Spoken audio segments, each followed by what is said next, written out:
সত্যের বিনা ইসলামী ঐতিহ্য প্রচার করাই আমাদের লক্ষ্য।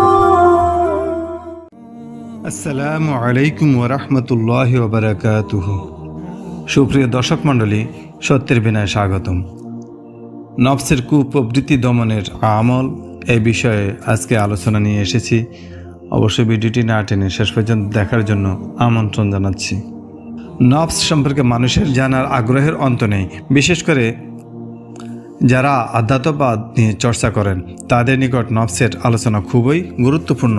নফস এমন একটি সূক্ষ্ম বস্তু যা কেবল পার্থিব ভোগ বিলাস মায়া মোহের প্রতি মানুষকে উৎসাহিত করে। কোরআনুল কারিমে মানুষের বিভিন্ন ধরনের নফসের বর্ণনা এসেছে। নফসে আম্মারা, নফসে লাউয়ামা, নফসে মোলহেমা, নফসে মুতমাইন্না, নফসে রাজিয়া, নফসে মার্জিয়া প্রভৃতি। মানুষের মন সবসময় মন্দ কাজের দিকে ধাবিত হয়। জাগতিক সুখ শান্তির ধোকায় পড়ে মানুষ পরকালীন জীবনের অসীম ও অনন্ত সুখকে ইহকালে ধুলোয় মিশিয়ে দেয়। খালি হাতে প্রভুর দিকে ধাবিত হয়।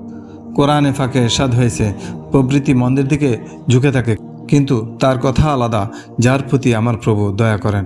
সূরা ইউসুফ আয়াত নম্বর 53। নফসের কুপ্রবৃত্তির পথ হলো আল্লাহ তাআলার লানত তথা শয়তানের পথ। অভিশপ্ত শয়তানের কাজ মানুষকে ধোঁকা দেয়া বা বিপদগামী করা। শয়তান যতক্ষণ পর্যন্ত না একজন মুমিন বান্দাকে বিভ্রান্ত করতে পারবে, সে ততক্ষণ পর্যন্ত পার্থিব সুখ শান্তি রং তামাশাকে মানুষের চোখের সামনে নানাভাবে তুলে ধরতে থাকে। কোরআনে ইরশাদ হয়েছে, হে ঈমানদারগণ, তোমরা পুরোপুরিভাবে ইসলামে প্রবেশ করো এবং কোনো অবস্থাতেই শয়তানের পদাঙ্ক অনুসরণ করো না, কেননা শয়তান হচ্ছে তোমাদের প্রকাশ্যতম দুশমন। সূরা বাকারা আয়াত নম্বর 208। শয়তানের কুমন্ত্রণা সম্পর্কে সজাগ না থাকলে বিপদের সম্ভাবনা। শয়তানের কুমন্ত্রণা থেকে বেঁচে থাকার একমাত্র উপায় হলো আল্লাহর নিকট সাহায্য প্রার্থনা করা এবং অশ্লীল কাজ থেকে দূরে থাকা।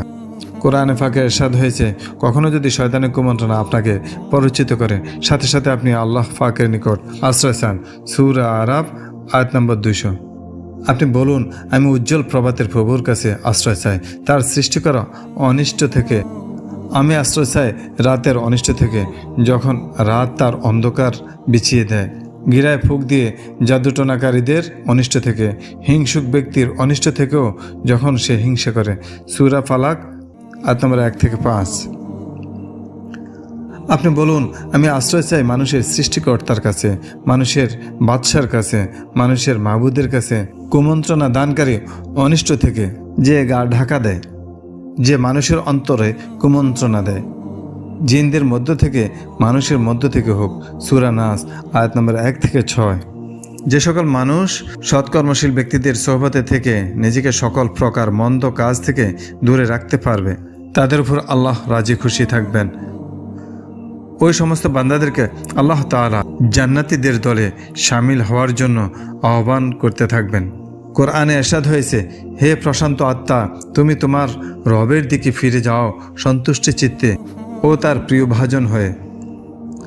তারপর তুমি আমার প্রিয় বান্দাদের দলে শামিল হয়ে যাও, প্রবেশ করো আমার জান্নাতে। সূরা ফজর আয়াত নম্বর 27 থেকে 30।